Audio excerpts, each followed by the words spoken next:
Hi, I'm Dr. Denise Taylor, and for more than 40 years I've been talking and writing about retirement and later life.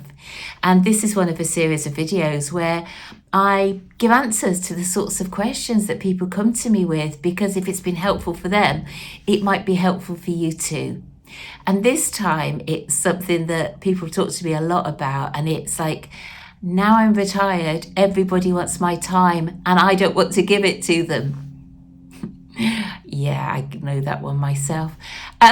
So what often happens is, when you're working full time, everybody knows you're working full time and they know that you're not available to do all sorts of different things. I think when you're retired, people think, Mom, Dad, they've got all this time. There's nothing I think they'll want more than to spend time with the grandchildren. And honestly, sometimes it's put like they're doing you a favour. It's like, would you like to pick up the children from school every day? Or would you like to look after the baby 2 days a week, or whatever it might be? And you may want to. And if you want to, that's great. That's perfect. But what I find is people going like, but I raised my children, I don't want to raise my grandchildren. And there's all this sort of dilemma, because it's like, well, I know childcare's so expensive and I do want to help them out, but I didn't stop working just to start working with doing this.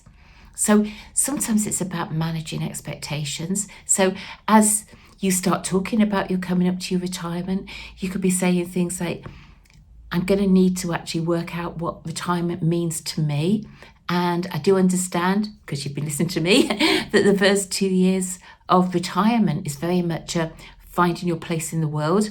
And I don't want to be scheduling anything because I'm not quite sure how things may be.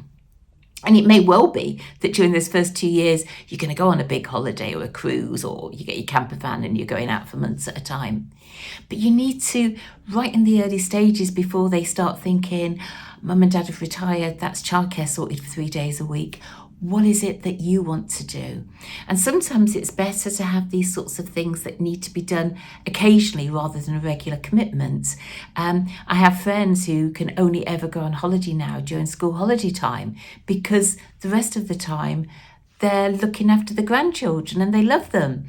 But they're now back into paying for expensive holidays because they can never go off peak. So it can be your family who want you to do things, like as in your children and grandchildren.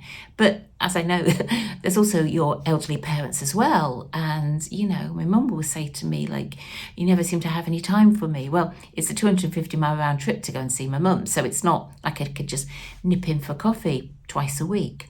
But I think, again, it's like with my mum, I phone her on WhatsApp and she's just about got the hang now of seeing me there without holding it up to her ear. But it's doing the things that are right. It's doing the things that are right. So it can be family. It can equally be charities and volunteer organisations. It's like, great, you can do more. You can do more. You can do more.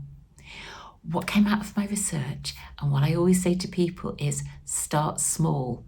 Offer to do things occasionally. Do not make it every Tuesday afternoon you will do, unless that really suits you. Because it's better to start small and work up than the other way around. Because once you've shown a commitment and they've got used to you doing it, it's like you feel like you're letting them down. They think you're letting them down. And then it's not really nice. Whereas if you say, well, occasionally I'll help out, and then occasionally can be, but just, I've learnt, and we're talking with people, it's like, don't make it a routine. Don't make it a routine. Do a bit here and a bit there, and, step in for holiday cover or sickness cover and things like that. But it's your time, And I always talk about, this first part of retirement in particular, from say 60ish to 75ish, these are like golden years, and you want to be doing the things that you want to do. And sometimes it's about, you've got an appointment with yourself, because what you want more than anything is to be able to curl up on the sofa for a whole afternoon and read a novel. Amazing. And it's like, that's just as important. It's not just the commitments with other people, it's the commitments for yourself. And what is it that you want to be able to do that helps you to feel nice and kind and, with other people, because you're feeling good about yourself. And I sometimes talk about regulating ourselves.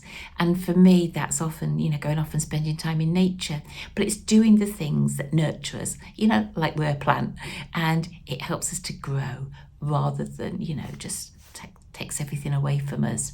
So something to think about. It's useful to think about this before you even retire. And if you do find that you've got yourself into a bit of a pickle and that you are doing far more for other people than you want, then you need to think of a way to stop. And sometimes it's about having a conversation, and you don't want to have it because it's going to be hard, and they don't want you to have it because it's going to end up hard on them. But sometimes we've got to be true to ourselves. And if we can't be true to ourselves now in later life, when can we ever be true to who we are? So until another time, it's Dr. Denise wishing you well. Take care. Bye-bye.